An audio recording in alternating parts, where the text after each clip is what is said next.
ஜெயகுருதத்தா, எனக்கு வெளிநாட்டிலேருந்து எனக்கு ஒரு ஆர்டர் வந்திருக்கு. ஒரு ஆஞ்சநேயர் கோவிலுக்கு ஒரு பிரசாதம் பண்ணணும், புளியாதம் ஒரு 400 பேருக்கு பண்ணணும். எப்படி பண்ணுறது, என்ன பண்ணுறது, அதுக்கு எல்லாம் எனக்கு கொஞ்சம் கைடு பண்ணுவோம் அப்படின்னு சொல்லிட்டு வந்திருக்கு ஒரு ஆர்டர். அதுக்கோசரம் நான் இதை போடுறேன். அதை இதுலேயே யூடியூப்லேயே போடுவோம்னு சொல்லியிருக்கேன். அதனால் இதில் போட போகிறேன். இப்போ நான் என்னுடைய புளியஞ்சாத்தினுடைய 400 பேருக்கு வேணுன்ற இதில் சாமானெல்லாம் சொல்கிறேன். அப்புறம் நான் அதில் எழுதியும் போடுவேன், விடுவேன். இப்போ நான் உங்களுக்கு சும்மா அப்படி சொல்லிட்டு இருக்கேன். மஞ்சப்பொடி 1/4 கிலோ, பெங்களூர் புளி 2 கிலோ, உப்பு 1.25 கிலோ, பெருங்காயம் 200 கிராம் பொடி, வெந்தயம் 300 கிராம், வேட்டி மிர்ச்சி 3/4 கிலோ, காஷ்மீரி மிர்ச்சி 3/4 கிலோ, மணிலா பருப்பு 1.5 கிலோ, உளுத்தம்பருப்பு 1 கிலோ, கடலைப்பருப்பு 1 கிலோ, கடுகு 1/4 கிலோ, வெல்லம் 1.25 கிலோ, பொடி வெல்லம் 1.25 கிலோ, கருவேப்பிலை 1/4 கிலோ அலம்பி தொடச்சி எடுத்து வச்ச இது அப்படியே தழையாக இருக்கிறது 1/4 கிலோ, ரிஃபைண்ட் ஆயில் 1.5 கிலோ, எள் ஆயில் 1 கிலோ, கருப்பு எள் 300 கிராம், அரிசி 15 கிலோ.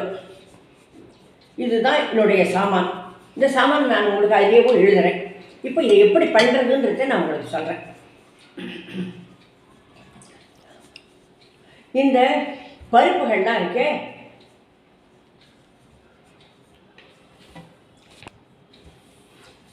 பெங்களூர் புளி எடுத்து அதை நல்லா இதில் அலம்பிட்டு ஒரு பெரிய ஏனத்தில் போட்டு வெந்நீர் நல்லா கொதிக்கிற வெந்நீர் தண்ணி ஊற்றி இல்லைன்னா அடுப்பை கூட வைக்கலாம். அதை நல்லா ஊற வைக்கும். அதுக்கப்புறம் அதை கரைக்கணுன்றச்ச அதை 3 லிட்டர் 4 லிட்டர் தண்ணி வேணும். அது மொத்தத்தில் 5 லிட்டர் இருக்கணும். அது குழம்பெல்லாம் இருக்கணும், நல்ல இதுவாக இருக்கணும், தண்ணாக இருக்கக்கூடாது. அது மாதிரி கரைக்கணும். கரைச்சி நம்ம கரிகா வடிகட்டினா போகிறோம். அந்த வடிகட்டினா போகிறோம். அதை வடிகட்டி ஒரு பெரிய ஏனத்தில் வச்சுட்டு, ஒரு அகலமான ஏனத்தில் ஒரு இதை அந்த 5 கிலோ ஆகும் கிட்டத்தட்ட. அதை வச்சுட்டு அதுக்கப்புறம் இந்த பருப்புகள்லாம் இருக்கே, அதில் கடலைப்பருப்பு, உளுத்தம்பருப்பு,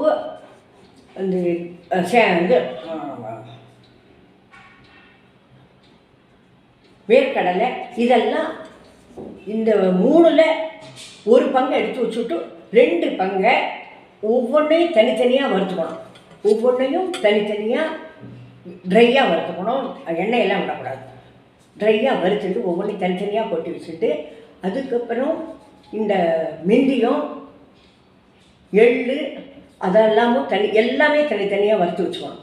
வறுத்து வச்சுன்னுட்டு பாக்கி மிளகாய் இருக்கே, அந்த மிளகாயை சின்னதாக ஒரு 1.5 இன்ச்சுக்கு கட் பண்ணி வச்சுக்கணும். அதனுடைய விரையெல்லாம் எடுத்துடணும். அந்த விரையெல்லாம் எடுத்து இந்த இதுலேயே இப்போ அரைக்க போகிறேன்ல அதில் போட்டுருந்தா கூட பரவாயில்ல. பட் விரைய அந்த இதில் எண்ணெயில் இருக்கக்கூடாது. இப்போ தனித்தனியாக இதை மிக்சியில் அரைக்கணும். நல்லா பொன்னாட்டம் வறுத்து வச்சுக்கணும், அரைக்கணும். அரைச்சுட்டு ஒரு பெரிய தாம்பாளத்தில் எடுத்து கொட்டணும். அரைச்சி அதை தாம்பாளத்தில் கொட்டணும். அந்த தாம்பாளத்தில் 1 கிலோ 1.25 கிலோ இதை உப்பு, மெந்திய பொடி, பாக்கி எல்லாத்தையும் பொடி, மெந்திய பொடி இந்த வறுத்து வச்சுருக்கே அது எல்லா பொடியும் அந்த தாம்பாளத்தில் போடணும். அந்த மிளகா பொடி, எள்ளு பொடி, மெந்திய பொடி, மஞ்சள் பொடி எல்லாம் வெல்லம் எல்லாத்தையும் போட்டு நல்லா கலக்கணும். கலக்கிட்டு உப்பையும் போட்டு நல்லா கலக்கி அதெல்லாம் கலக்கி வச்சுட்டுக்கணும். அந்த புளி கரைச்சி வச்சுருக்கேன்ல, அந்த புளி மேலே இதை நல்லா ஒன்றுக்கு இல்லாத நல்லா கலக்கிட்டு அதை எடுத்து அது மேலே நல்லா தூவிடணும். பூரா நல்லா இவ்வளோ இப்போ 2 இன்ச்சு 3 இன்ச்சுக்கு மேலே அது இதாகும். அவ்வளோ இதாகும். அது அப்படியே தூவி வச்சுட்டேன்னாக்கா இதுக்கப்புறம் பெருசாக ஒரு பாண்டி எடுத்துட்டு இந்த 2.5 கிலோ எண்ணெயை அதில் ஊற்றி இந்த 1/4 கிலோ கடுகை போட்டு வெடிக்க விட்டுட்டு அது வெடிக்க பார்த்துன்னு இந்த பருப்புகள் 3ல் 1 பங்கு எடுத்து வச்சுருக்கையிலே அந்த பருப்பு கடலை பருப்பு உளுத்தம் பருப்பு வேர்க்கடலை எல்லாத்தையும் அதில் போட்டு அதை வறுத்துட்டு அந்த மிளகாயும் அதுலேயே போட்டணும். மிளகாயும் அந்த கிள்ளி வச்சுருக்கையில அந்த மிளகாயும் அதுலேயே போட்டு நல்லா வறுத்துட்டு இந்த கருவேப்பிலையை பண்ணி வச்சுருக்கையில அதை எடுத்து அது உள்ளே போட்டுண்டு இதை எடுத்து தூக்கி அந்த இதில் புளியில் ஊற்றிடணும்.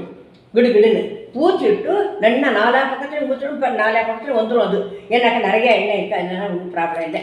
நல்லா 4 பக்கத்துலையும் அதை உடனே கப்புன்னு மூடி வைக்கணும். என்னன்னாக்கா கனமான தட்டோ கனமான எண்ணமோ ஏன்னா ஒன்று மூடி வச்சு ஃபுல்லாக மூடி வச்சோன்னா அதை திறக்கக்கூடாது. இதை முதல் நாளே பண்ணி வச்சுக்கணும். முதல் நாள் பண்ணி வச்சுக்கிட்டேனாக்கா முதல் நாள் காத்தால எழுந்து இதை பண்ணுறதுக்கே சாயந்தரம் மத்தியானம் ஆகிடும். அதை பண்ணி வச்சுன்னுட்டு இதை மூடி வச்சுட்டேனாக்கா ராத்திரி திறக்கக்கூடாது. எப்போதும் காத்தால் எழுந்து இதுக்கு 15 கிலோ அரிசி வேணும். அந்த 15 கிலோவே நீங்கள் கொஞ்சம் கொஞ்சமாக வடிப்பேன் இல்லையா, 3 கிலோ வடிப்பேன் இல்லையாக்கா அந்த 3 கிலோ முதல்ல வடித்து அதை கொட்டி வச்சுட்டு இந்த இதை இருக்கேன், இந்த புளிக்காய்ச்சல் இருக்கேன், இதை ஒரு பெரிய கரண்டி எடுத்து ஒரு 15 நிமிஷத்துக்கு நல்லா ஒன்று போடுற மாதிரி அந்த தண்ணிங்க எண்ணெய் மிளகா புளி எல்லாம் ஒன்று போடுற மாதிரி கொஞ்ச நாள் கலரணும். 10 நிமிஷம் 15 நிமிஷம் கலரணும். கலரிட்டு அதுக்கப்புறம் நம்ம இது இருக்கு டீ போடுறதுக்கு வால்கண்ணை மாதிரி இருக்க அந்த கிண்ணத்தை எடுத்து அதால் மொண்டு இந்த ஊற்றணும். அந்த சாத்தில் கொஞ்சம் கொஞ்சமாக தான் பண்ண முடியும். பூரா 15 கிலோவுக்கும் பண்ண முடியாது. ஆகையினால 3 கிலோ வடித்த உடனே சாத்தை வடித்த உடனே இதை ஒரு ஏனத்தில் கொட்டிட்டு அதை இதை மொண்டு அதில் ஊற்றி கலந்து பெரிய ஏனத்தில் இந்த சாத்தை கொட்டி வச்சுருவோம். அதை கொட்டி வச்சுட்டு அந்த மாதிரி 15 கிலோவே வடித்து அதை கலந்து அதை கொட்டி வச்சுட்டு இல்லைன்னா மூடி வச்சு விடுவோம்.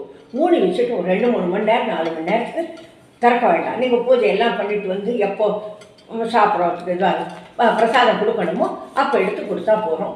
ரொம்ப நல்லா இருக்கும், ரொம்ப இதுவாக இருக்கும். சுவாமிக்கு பண்ணணும்னு சொல்லிட்டு நான் இத்தனைக்கும் சொல்லியிருக்கேன். எனக்கு இதை அவள் கேட்டிருக்கா. பட் நான் உங்களுக்கெல்லாம் உபயோகம் இருக்குமோ இருக்காது, அதை பற்றி நான் பேசலை. ஏன்னா இதை நீங்கள் தெரிஞ்சுக்கணும். அதுக்கான எப்போனா வேணும்னாக்கா அதை பார்த்துக்கணுன்றதுக்கோசரம் இதை உங்களுக்கும் உங்கள் கூடயும் ஷேர் பண்ணணும்னு நினச்சிட்டேன். உங்கள் கூடயும் ஷேர் பண்ணியிருக்கேன். நீங்கள் இதை லைக் பண்ணி ஷேர் பண்ணிவிட்டு சப்ஸ்கிரைப் பண்ணுங்க, எல்லாருக்கும் சொல்லுங்க. இது அதுக்கப்புறம் இதில் இந்த சாமான் எல்லாத்தையும் நான் உங்களுக்கு லிஸ்ட் எழுதி அதில் போடுறேன். அதில் போட்டுவிட்டேன்னாக்கா நீங்கள் அதை பார்த்துக்கலாம். இதுலேருந்து நான் இப்போ சொல்கிறதுலேருந்து ஜாஸ்தி உங்களால் கண்டுபிடிக்க முடியாது, கஷ்டமாக இருக்கும். அதனால் அந்த சாமான் எல்லாத்தையும் போடுறேன். எப்படி பண்ணுறதுன்றதையும் அதுலேயே நான் எழுதிப்படுறேன். அதை பார்த்து வேணுன்ற சமயத்தில் பண்ணிக்கோங்க.